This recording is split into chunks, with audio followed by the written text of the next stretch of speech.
بسم اللہ الرحمن الرحیم. خاطر حضرات، میں ہوں اختر عباس اور آپ سب کو میرا سلام پہنچے. فلو سے آواز بھاری ہو رہی ہے. کل موسم ذرا سا بدلا تو بہت سے لوگوں کی طرح میں بھی اس کی زد میں آیا.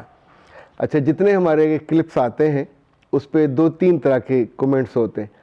کچھ وہ کہ جن پہ وہ بیتی ہوتی ہے، وہ دکھ، وہ تکلیف اس میں سے وہ گزر رہی ہوتی ہیں یا انہوں نے سہا ہوتا ہے. بہت سے خاندان ایسے ہیں کہ جو سن کے جیسے اس کی آنکھیں کھلی کی کھلی رہ جاتی ہے. اچھا، دنیا میں یہ بھی ہوتا ہے. اب آپ سوچئے، حمزہ علی نے کہا کیسے عجیب لوگ ہیں کہ اس لڑکی کو جو ان کی بہو ہے، بیٹی ہے، اس کو پاؤں میں بٹھا کے معافیاں منگواتے. اور حمزہ علی کی طرح بہت سے اور معصوم لوگ ہیں کہ جنہوں نے یہ پہلی دفعہ سنا، چونکہ یہ اتنا ریگولر اور اتنا بڑا ایشو ہے کہ ہر تیسری چوتھی بچی کو یہ سہنا پڑتا ہے، گاؤں میں تو خاص طور پہ. لیکن چونکہ شہروں میں بھی آنے والی عورتیں گاؤں سے ہی آتی ہیں، تو وہ اس لائکنگ ڈس لائکنگ کا وہ جو پیٹرن ہے جس میں ان کی اتھارٹی کو کوئی چیلنج کر کے دیکھے، اور وہ جو ان کے کم عقل بچے ہیں وہی یہ کام کرواتے. ظاہر ساتھ کھڑے ہوتے ہیں. کوئی ان میں سے ماں کو نہیں کہہ پاتا کہ آپ اس کی عزت کم کر رہی ہو تو سیلف رسپیکٹ کے بنا میری بیوی کیسے گرو کرے گی، اس گھر میں کیسے اس کے منہ سے دعا نکلے گی، یا کبھی اس کو محبت کرنی پڑے تو اس نفرت کو کس طور پہ وہ دبا پائے گی. اچھا، آج جو ایشو ہم نے سلیکٹ کیا ہے، ایک سرکاری ملازم ہے اور گریڈ 18 کے ہیں. وہ کہتا ہے کہ میری اکلوتی بیٹی کی شادی میں نے بہت دھوم دھام سے کی، اور جاننے والی فیملی تھی، آنا جانا تھا، ان کے ہاں درس وغیرہ ہوتا تھا، اور انہوں نے بڑے اصرار سے شادی کی. میری بیٹی نہ صرف ایم ایس ہے اور پڑھی لکھی بھی ہے، ویل گرومڈ ہے. 2 سال ہو گئے. حالت یہ ہے کہ فون کی گھنٹی بجتی ہے تو ہمارا دل دہل جاتا ہے. رات کے 2 بجے آپ کی لاڈلی نے ہمارا ناک میں دم کیا ہوا ہے. دن کو 6 بجے، دوپہر کو 12 بجے، کسی روز 1 بجے. گھر میں مہمان آئے ہوئے ہیں اور اس کو الٹیاں کرنے کا شوق ہے. بخار میں رہنا تو گھر لے جائیں، ہم سے یہ چونچلے برداشت نہیں ہوتے. انفیکٹ اتنی ناکارہ ہے بچی ہے، جڑواں بچے دیے تو کیا ہوا، ہم نے بھی بڑے بچے پالے.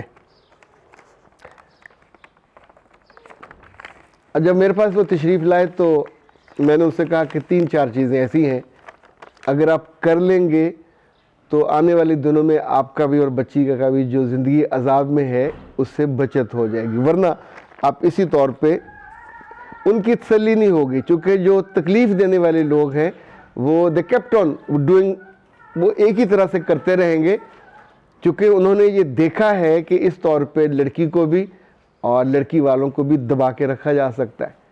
میں نے ان سے کہا پہلا کام یہ کیجئے کہ اب جب آپ کو دبائیں، دن میں بلائیں، شام میں بلائیں یا رات میں بلائیں. تو وہ عام طور پہ ایسے معاملے میں جب جاب طلبی ہوتی ہے تو یہاں ڈرائنگ روم میں بھی نہیں بٹھایا جاتا، وہیں گراج میں، وہیں لان میں کھڑے کر کے. تو یہ عام طور پہ کام خاتون کرتی ہیں جو گھر کی ہوتی ہیں، ان کی بڑی، یہ انہوں نے حرکت کرنی ہوتی ہے، اور ان کا بیٹا یا میاں ساتھ گونگے بن کے کھڑے ہوتے ہیں. تو میں نے ان سے کہا یہ کچھ چند ماہ پہلے جب وہ تشریف لائے تو میں نے ان سے کہا کہ اب آپ نے وہاں کھڑے نہیں ہونا، سیدھے اپنے بیٹی کے کمرے میں جانا ہے، اور جانے کے بعد اپنے بچی کو گلے لگانا ہے، اسے پیار کرنا ہے. اسے کہا میرے بچے، ہم نے تو اپنی طرف سے بہت چاہت سے اچھے لوگ ڈھونڈے تھے لیکن انتخاب اچھا نہیں ہوا، تو اب تم یہ کرو کہ فوری طور پہ اپنے کپڑے ان کو پیک کرو، جو زیور وغیرہ ہے وہ پیک کرو، کوئی چیز نہیں یہاں بچنی چاہیے. اور ایک جو بیگ ہے وہ بچوں کے کپڑوں کا بھی پیک کر لو، ان کے جڑواں چھوٹے چھوٹے بچے ہیں. اور اس کے بعد آپ وہاں سے نیچے آئیے، اور آنے کے بعد آپ نے اس ساس کی طرف منہ کر کے بھی بات نہیں کرنی، لڑکے کو منتخب کرنا. انہوں نے کہا بیٹا، ہم نے سوچا تھا پڑھے لکھے ہو، اتنے لوگوں کی موجودگی میں آپ نے ذمہ داری، نکاح آپ سے ہوا تھا، اور نکاح کا مطلب 2 ہی چیزیں ہوتی ہیں. ایک رسپیکٹفل آدمی ایک رسپیکٹفل لڑکی کو لے کے اپنی زندگی میں جو اس کی نسل کو لے کے چلتی ہے. یہ نکاح کسی اور سے، آپ کی اماں سے یا کسی اور سے نہیں ہوا تھا. آپ نے اس نکاح کے بعد اپنی ذمہ داری کو نہیں نبھایا. آپ ہر دفعہ اپنی بیوی کو ڈس رسپیکٹ کرواتے ہو، اور بے قدری، بے ہنری، کون سا تانا ہے جو آپ اس کو نہیں دیتے. جب ہمارے پاس بیٹی تھی تو آپ اس کی خوبصورتی، آپ اس کی گرومنگ، آپ اس کی پڑھائی، بہترین ڈگری اس نے کی، جس جس جگہ وہ رہی اس نے تعریف بٹوری، اور یہ واحد جگہ ہے کہ آپ اسے میئر کس بات پہ کر رہے ہو، اس کے علم پہ نہیں، اس کی ذہانت پہ نہیں، اس کی گرومنگ پہ نہیں، آپ شکایت کیا لگاتے ہو، اسے ڈسٹنگ کرنی نہیں آتی۔ آپ کبھی کہتے ہو جی مہمان آئے ہوئے ہیں تو کھانا دیکھیں کتنا خراب بنایا ہے، کبھی کہتے ہیں جی برتن ابھی تک کیوں نہیں دھوئے، اور اس کاموں کے لیے آپ مجھے بلا کے مرد الزام ٹھہراتے ہو۔ اوکے، اٹس یور چوائس، اپنا چوائس اپنے پاس رکھیں۔ میں اپنی بیٹی کو آج لے کے جا رہا ہوں کیونکہ آپ کے مزاج کے ساتھ نہ ہم چل سکتے ہیں نہ میری بیٹی چل سکتی ہے، اور بیٹی کو وہاں سے آواز دیجئے، وہ بیگ لے کے آئے اور